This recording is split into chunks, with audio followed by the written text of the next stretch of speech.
Chapter 11. Now we're on to managing the project team. So we've talked about what is going to be successful in the project manager, what's going to be successful in managing the team and how they operate. So we'll talk about the 5 stages of team development, situational factors affecting team development, building high performance teams, managing virtual teams. I'm sure when they wrote this book, they didn't realize how important and crucial 11.4 was going to be. And then 11.5, project team pitfalls. So what makes a high performing team? There's 2 formulas here they're showing us. Positive synergy, you've got the 5 people together and them all together gets you to a 10. And then you have negative synergy. You've got 5 people together and maybe they don't all want to be together. And even though you've got 5 people working towards something, it's like the performance of 2. So what makes that difference between the 10 and the 2? Sharing the sense of common purpose, making effective use of individual talents and expertise, balance role and share tasks, exert energy towards problem solving, accepting the differences of opinion and expression, and not getting stuck in this wall between us. People are going to be different, accept those differences, set high personal performance standards, and identify the source of both professional and personal growth. So here are our 5 stages. Something that I'm very familiar with, something that comes up in a lot of different books because you'll have teams all over the place. You're working in teams right now, so you start by forming the team. And that's really, orienting to the project and testing and dependence. And then we storm. It's this emotional response to the demands of the project, and it's kind of, you start dealing with the conflict that's between, and then you start having norms. So open exchange of relevant information, developing group cohesion, being able to work together. What is the behavior that is acceptable and that you're all going to expect is what we're going to do on a regular basis. And then we start to perform. We get to our, how we're getting to our solutions and kind of progressing up to a more functioning area. Functional roles emerge. We understand who's better at what. And then finally, as things end, the dissolution of the group. When we talked last week in class, there was a bit of a talk on how, depending on who's in your group this time versus next time, or your team this time versus next time, some of these stages will move a lot faster, especially if a lot of you are familiar with each other and how you work and what your skill sets are. And then how do you move through the early stages quicker? Openness and trust, being willing to tell people what works and what doesn't, and getting over the fact that sometimes that's hard. You'll see a movement forward faster and get more to this norming and performing stage. Situational factors in team development. So conditions favoring development of high performing teams are things like 10 or fewer members. When I run capstone teams, I usually suggest 4 team members seems to be the number that works for that. Any more and you lose the group cohesion. Any less and there's kind of a certain level of stress because it's wondering how you're going to get the work done. Members volunteer to serve on the project team rather than being told. So it's kind of, when it comes to school, being put on a team versus asking to pick out your own team. There are benefits and drawbacks to both, but a lot of the times when you see the value of what's going ahead of you and you want to work on that project, maybe not even necessarily knowing who the other team members are going to be, you're a little more engaged and so you're a little more willing to work on it. Members serve on the team from the beginning to end as opposed to kind of coming in and out and having a lot of change, so you can develop the group cohesion. Members are assigned the project full-time. These 2 things kind of tie to each other. As we talked before, a lot of team members are going to be coming from functional areas and then they're pulled and they have different things they're working on and different people counting on them and they're trying to balance that. So the ability to develop a better cohesive, high-performing team kind of comes from people being able to have that time together and not the back and forth. So we talked about splitting tasks. When your team is coming from functional areas, there's a lot more likelihood of splitting tasks. And then you're splitting your time from your team, and so the cohesion takes longer to happen. Members are part of an organization culture that fosters cooperation and trust. When you're going to work for a company, when you're going to work for a boss, it's as important that you understand what their culture is and you interview them as it is the opposite way. Because if we're all part of this team together and we all agree in how the organization's working and believe in it, we're going to work better together. If we don't necessarily agree with what's going on, there's always going to be kind of some slippage and it's going to be higher to be a high performing team. All relevant functional areas are represented on the team, so everybody you need who's part of that kind of stakeholder group in terms of the different departments or areas, they're represented and so they feel a part of it and you feel like everyone's being heard. Project involves a compelling objective and members are located within conversational distance of each other. This is where we're going to talk about virtual teams a little bit further down, but where this kind of prevents things from getting to that better level, because you can't just talk to your buddy. You can't just say, hey, Joe, can you throw me a pen, or whatever the case happens to be, because Joe's not there, right? As much as possible, the recommendation, and I think even when you look into PMI, they talk about the benefits of the team being on site together.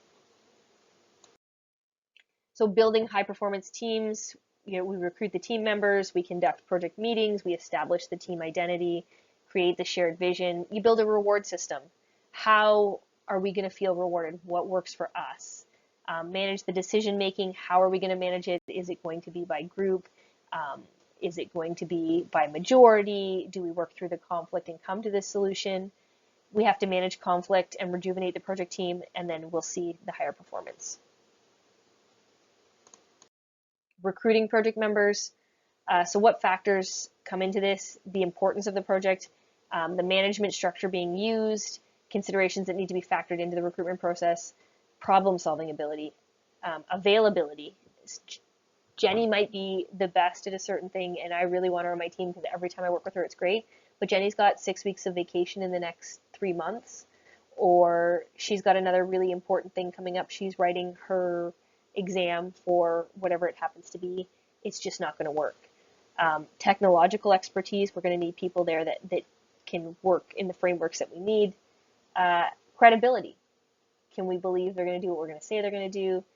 Political connections can be a controversial topic, but again, as we talk about project managers and people within your team, being able to work within the politics of the organization and the community at large can be really important to things.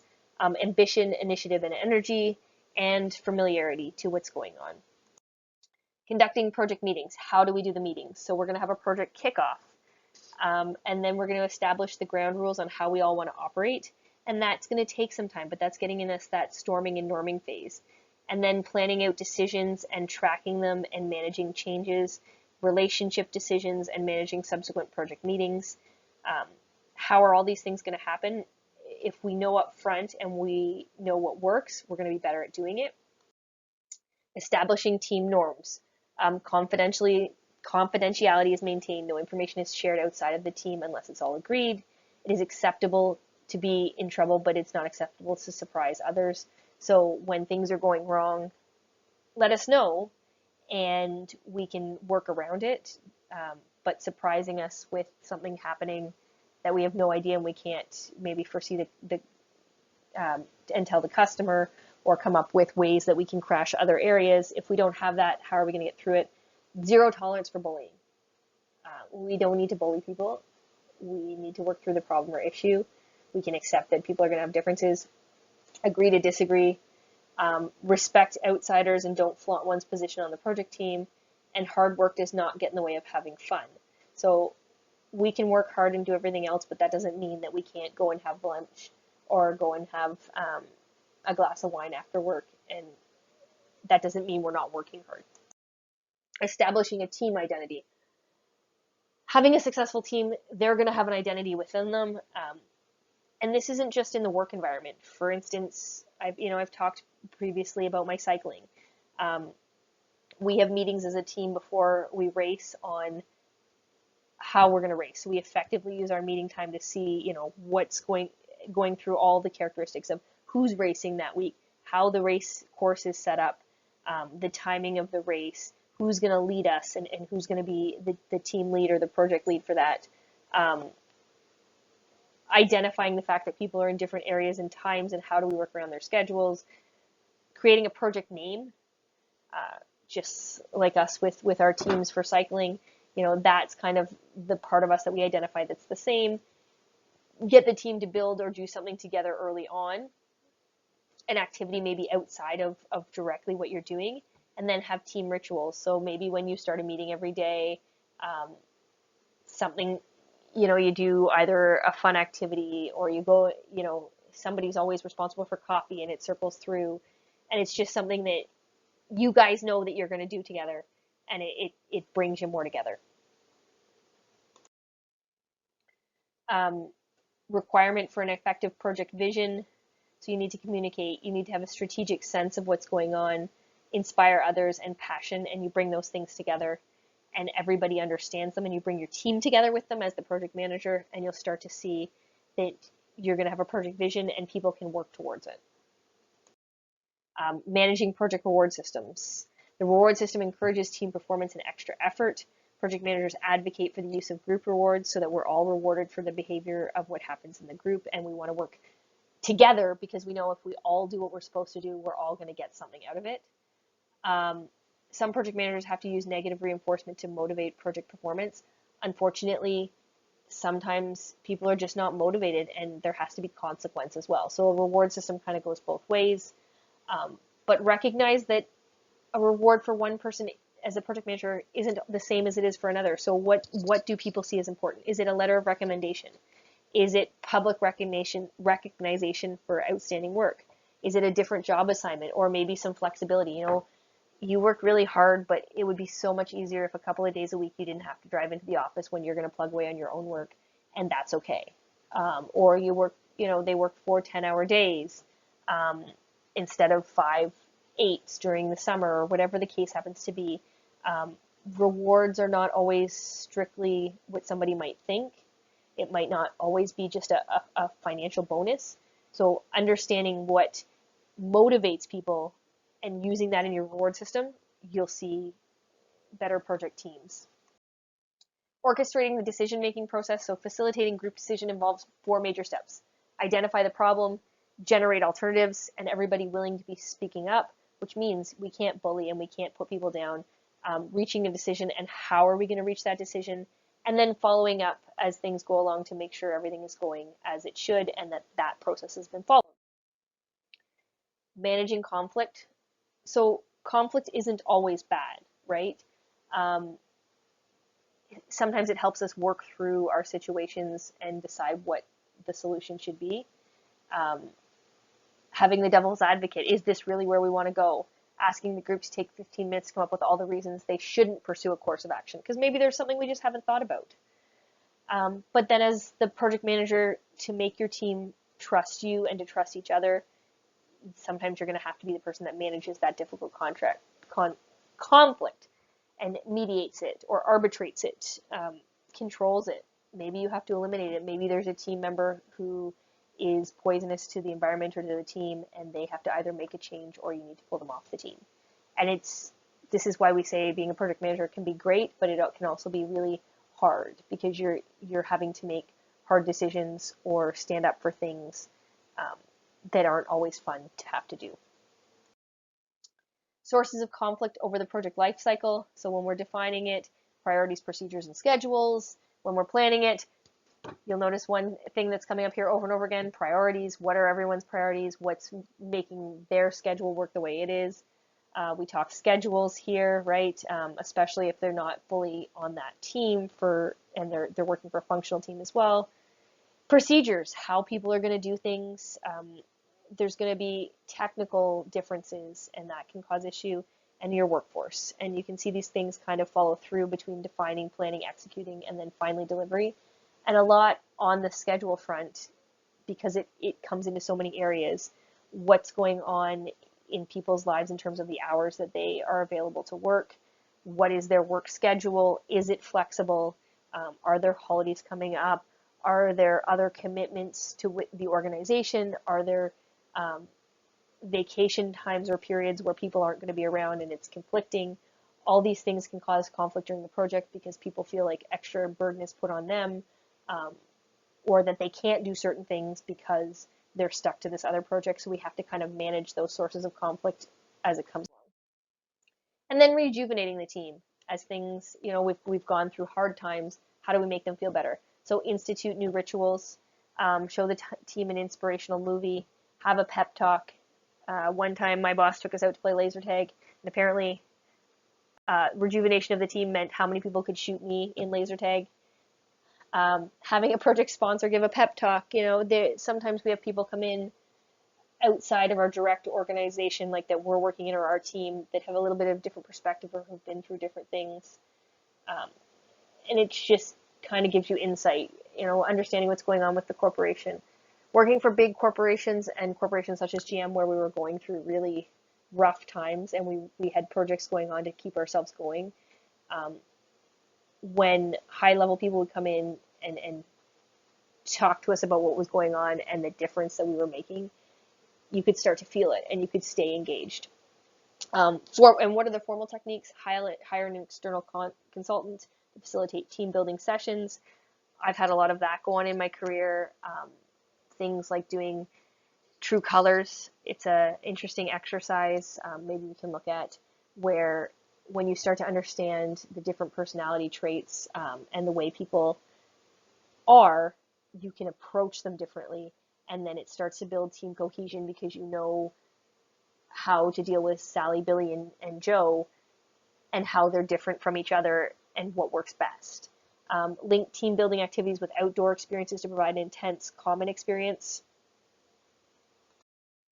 Managing virtual project teams. So the two biggest challenges involving in managing virtual teams are developing that trust. You're trying to hold face-to-face interaction, but right now we're dealing with social distancing. You have to set clear roles for each team member and form teams with people who've already worked effectively together on projects if possible. This is where it's tough oftentimes for now new hires coming into organizations, especially with our fourth years and our third years doing internships. Some of them have never been out in the workforce, and now their first experience is purely virtual, and their managers maybe aren't technologically savvy, so they're not as good at keeping in connection and using different techniques, and using things, maybe like Discord or other ones to make the communication happen regularly and quickly. And it just kind of leaves a gap in how things are happening. So trying to close in that gap and as much as possible, having team cohesion where at least most of the team is familiar with each other, and having people identify themselves as mentors to the team members that maybe aren't, and making sure that they reach out and kind of fully bring them in on a regular basis and check up and understand that it is more difficult doing the virtual team. And develop an effective pattern of communication. So don't let team members vanish. Do the follow-up, have a code of conduct to avoid delays. So are we going to have a quick 20-minute every day, hey, what's going on? It doesn't even have to be 20 minutes. Are we going to use tools like Google Meet or a chat function where it can be a quick, hey, I've got a question about this, or I need X, Y, or Z, and anybody on the team can see it, and kind of if they have the ability to help, or wait until the person who can is available. Establish clear norms and protocols for surfacing assumptions and conflicts. How are we going to deal with them? Who are we going to tell? What way are we going to use it? Use electronic video technology to verify work. So show me what you've done. Don't just tell me. Let's share screens. Let's talk about it. Show me how it's going to go, and share the pain, because it's not super easy, right? It's hard. We're all struggling, and I think the more we talk about that and that it's a struggle, and accept that we're all feeling it instead of feeling isolated that maybe something's wrong with us because we're struggling through it, we'll build better team cohesion, we'll work harder together, we can kind of empathize, and hopefully it allows things to be more successful. I've heard some figures on how things are going with people managing virtually. It was in the beginning that everybody was successful because it was like, oh, we're all going to work from home, this is going to be great, we're not traveling, blah, blah, blah, blah, blah. But you start to experience burnout, and you're learning to manage a life where there's not a separation from one thing to the next.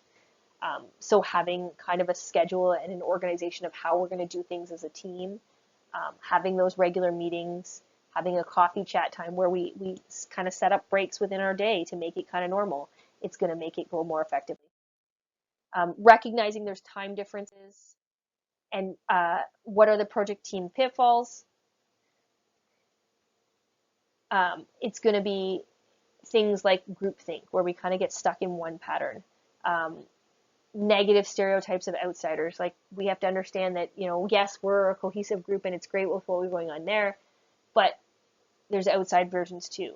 Um, Direct pressures, where you feel pressure from each other, bureaucratic bypass syndrome. Team spirit becomes team infatuation. So we have to kind of have a balance. Yeah, we like each other, everything's good, but it's not the be all end all. There are going to be other things in our lives as well. Um, Going native and using group technique to guide decisions on project. Sometimes we really do need to make sure that we're using our independent thinking to come up with the best solution and not kind of getting sucked into one way of doing it. And now we're back to our key terms for this chapter, and we are done with this one as well.